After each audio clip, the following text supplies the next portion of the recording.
Right now is actually the perfect time to get into ARPGs. Maybe you've never played them before. Maybe some of them were too intimidating, or maybe some of them were too pricey. For instance, Diablo 4 came out, but it was $69.99, and you thought for yourself, I've never played a Diablo game or an ARPG game. I think that looks fun, but I don't want to spend $70 to determine whether or not I'm going to like it. Or maybe you've looked at games like Path of Exile and you thought, that looks way more complicated than I want to get into, but you were interested in the ARPG genre. Well, by the end of this video, I'm going to have made an argument that it's actually the perfect time to get into ARPGs in general. Okay, so maybe I've interested you and you're willing to listen to a pitch. Well, my first argument would be that you need an entry into the ARPGs and wet your beak a little bit. And I think Diablo 4 is actually fairly easily accessible. I believe most people would agree the game is easier to understand, easy to get into, has a good campaign, very new player friendly. And at the moment, there's actually a sale going on for the next week where the game is 40% off. So if you saw the price was $69.99 and you thought that's a little steep for the game, you can actually get it for $42 right now, which in my opinion is actually a much more fair price. You can enjoy a campaign at least. So if you're someone who maybe likes single player games or something like that, at a minimum, you're going to enjoy cinematic quality, the campaign, the voice acting, all of that. I've done reviews of the game before.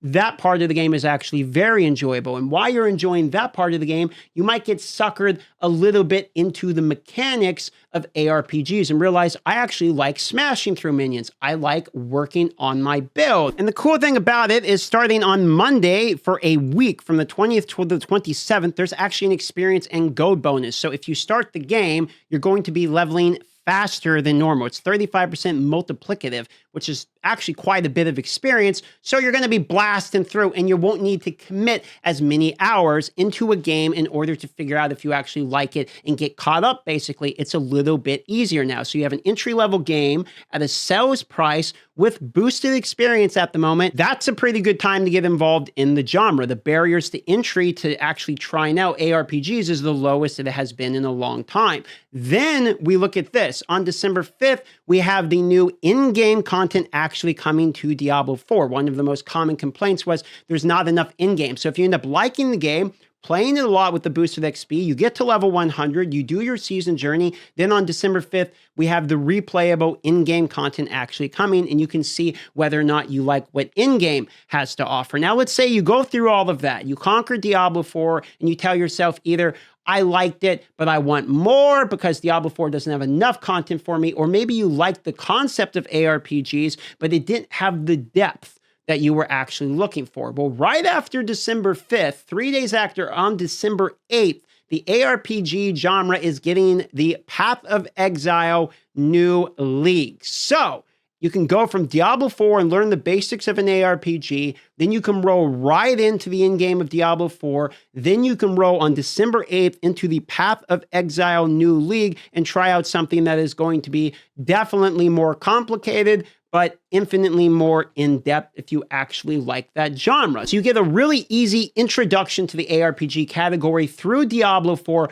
with a great campaign, good voice acting. It does a great job at introducing people to the concept of builds, how the items go together, smashing through minions. It's very accessible for basically everybody. That's what Diablo 4 does really well, is brings the ARPG category to every person. And then you have Path of Exile to really min-max and show you how in-depth ARPGs can go. Now, maybe you thought Diablo 4 is a little easier than I would like, or a little bit more basic. It doesn't have the content maybe released. Maybe you weren't satisfied with Diablo 4, but when you tried Path of Exile, you thought it's too stressful, or there's too much to know, that the barrier to entry is too high in Path of Exile, where there's actually a game coming out that will be coming out right at the time that you've tried both of these games in February, after you've tried PoE and Diablo 4. Last Epoch will be releasing. Now, you can actually get into Last Epoch right now by purchasing it on Steam, but the official release is February 21st. So this is another game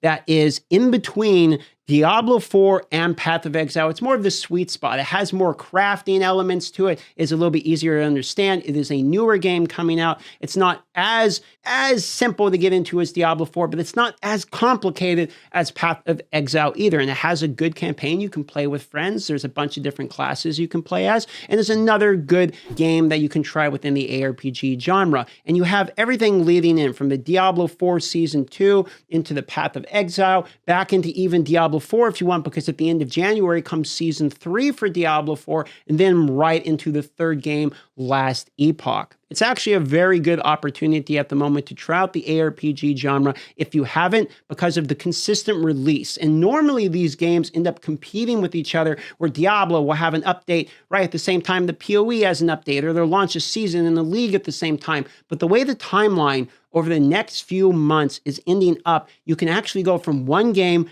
to another and hit each of these events consecutively, starting with the game that does the best job in introducing you into the genre and slowly ramping in more difficulty and more depth as you go on and as you learn to enjoy the genre. And if you don't enjoy any of them, at least you try, then you can always just go log into RuneScape and play the Trailblazer Reloaded with. They have their own leagues as well. There's actually quite a lot of games you can cycle between right now that have really good content. If you enjoyed this video, or maybe I made an argument that might be somewhat convincing, consider subscribing if I've earned it, like it if I've earned it. Otherwise, don't worry about it, and I will see you guys on the next video.